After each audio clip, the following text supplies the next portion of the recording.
ஒரு அழகான கிராமத்தில் ருக்குன்ற பாட்டி வசிச்சுட்டு வந்தாங்க. அந்த பாட்டி பழ வியாபாரம் செஞ்சுட்டு வந்தாங்க அந்த கிராமத்தில். காலையிலே எழுந்து இந்த பாட்டி சுறுசுறுப்பா வியாபாரத்துக்கு கிளம்பிடுவாங்க. அவங்க ரொம்ப புதுசான பழங்களை தான் வியாபாரத்துக்கு வாங்கிட்டு வருவாங்க.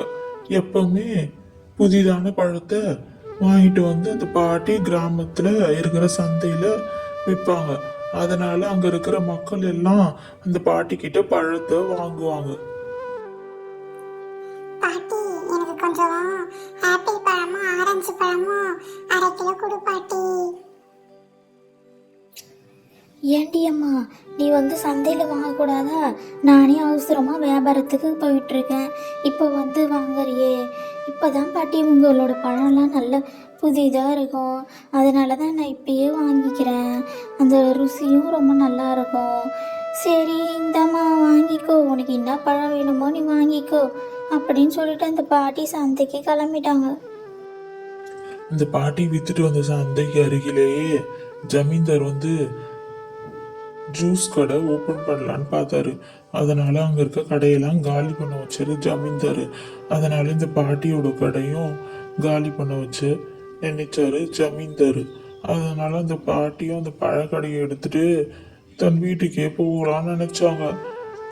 அந்த ஜமீன்தாரு இங்க இருக்க கடையெல்லாம் இருந்தா தன் வியாபாரம் கெட்டு போயிடும் அப்படின்னு சொல்லிட்டு அங்க இருக்க கடையெல்லாம் எல்லாத்தையும் காலி பண்ண வச்சுட்டு தன் ஜூஸ் கடையை வச்சாரு ஜமீன்தாரு. ஏண்டா முத்து, நான் சொன்ன மாதிரி அந்த பாட்டியோட கடையை காலி பண்ண வச்சுட்டியடா? ஆமாம் முதலாளி, நீங்க சொன்ன மாதிரி அந்த பாட்டியோட கடையை நான் காலி பண்ண வச்சுட்டேன். அப்பதான் நம்மளோட ஜூஸ் வியாபாரம் நல்லா போகும். அந்த பாட்டியோட கடை இருந்ததுன்னா எல்லாரும் அந்த பாட்டிக்கிட்டே பழத்தை வாங்கின்னு போயிடுவாங்க. நம்மளுக்கு கிட்ட ஜூஸ்லாம் யாரும் குடிக்க மாட்டாங்க. அதனால அந்த பாட்டியோட கடையை காலி பண்ண வச்சுட்டேன். இதனால ரொம்ப வருத்தமா அந்த ருக்கு பாட்டி தன் வீட்டுல உட்காந்துட்டு என்ன பண்ணலாம் அப்படின்னு தோன்றது யோசிச்சுட்டு இருந்தாங்க. தனக்கு இட்லி வியாபாரம் நல்லா வரும் அப்படின்னு சொல்லிட்டு ருக்கு பாட்டி இட்லி வியாபாரம் தொடங்கலாம் அப்படின்னு நினைச்சாங்க. சரின்னு ஒரு இட்லி கடையை சந்தையில போடலான்னு சொல்லிட்டு அதுக்கு தேவையான பொருள்லாம் இது பண்ணி வச்சாங்க ருக்கு பாட்டி. எல்லா பொருட்களும் தயார் செஞ்சுட்டு எடுத்துட்டு போய் சந்தையில இட்லி கடை போட்டுட்டு இருந்தாங்க ருக்கு பாட்டி. அப்போ அங்க ஜமீன்தாரோட வேலைக்கார முத்து, ஏன் பாட்டி, நான் தான் உன்னை இந்த கடையை காலி பண்ண சொன்னல, திருப்பி ஏன் இட்லி கடை வந்து போட்டிருக்க? இங்க இருந்து உன்னோட கடையை காலி பண்ணு, அப்போதான் எங்களோட வியாபாரம் நல்லா நடக்கும் அப்படின்னு சொல்லிட்டு முத்து அந்த பாட்டி கிட்ட சொல்லிட்டு இருந்தான்.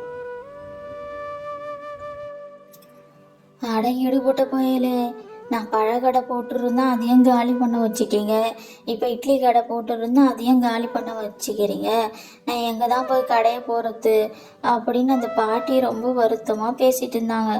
இந்த ஈடுபட்ட பையன் ஜமீன்தார் நம்மளுக்கு எப்போ பார்த்தாலும் தொல்லை கொடுத்துட்டே இருக்கான் அப்படின்னு ருக்கு பாட்டி தன் வீட்டில் ரொம்ப கவலையோடு உட்காந்துட்டு இருந்தாங்க. என்ன பண்ணுறலான்னு சொல்லிட்டு உட்காந்துருந்தாங்க ருக்கு பாட்டி.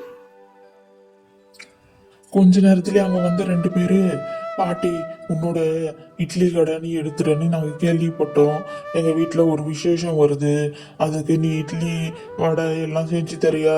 அதுக்கு நாங்கள் தேவையான அளவுக்கு உனக்கு எவ்வளோ பணம் வேணுமோ அதை கொடுத்துரும் அப்படின்னு 2 பேரும் சொல்லிட்டு இருந்தாங்க. அதை கேட்டவுடனே ருக்கு பாட்டிக்கு ரொம்ப சந்தோஷமாயிடுச்சு.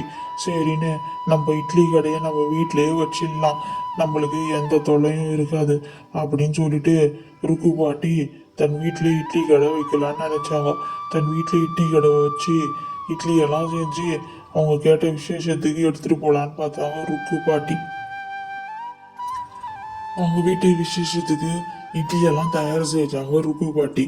அந்த இட்லி எல்லாம் தயார் செஞ்சு கொண்டு போனாங்க அந்த விசேஷத்துக்கு. இனிமேல் அந்த ஜமீன்தார் தொல்லையும் இருக்காது, எதுவும் இருக்காது. நான் வீட்லயே இட்லி கடை போட்டுட்டேன், நீ எனக்கு யாராலையும் தொல்லை இருக்காது அப்படின்னு சொல்லிட்டு இந்த ருக்கு பாட்டி ரொம்ப சந்தோஷப்பட்டாங்க. தான் செஞ்ச இட்லிகள் எல்லாம் எடுத்துட்டு ருக்கு பாட்டி போய் நேரத்தோட கொடுத்துடலாம் அப்படின்னு சொல்லிட்டு வேகமாக போயிட்டு இருந்தாங்க இந்த கிராமத்தில். ரொம்ப சந்தோஷமாகவும் இருந்தாங்க இந்த பாட்டி.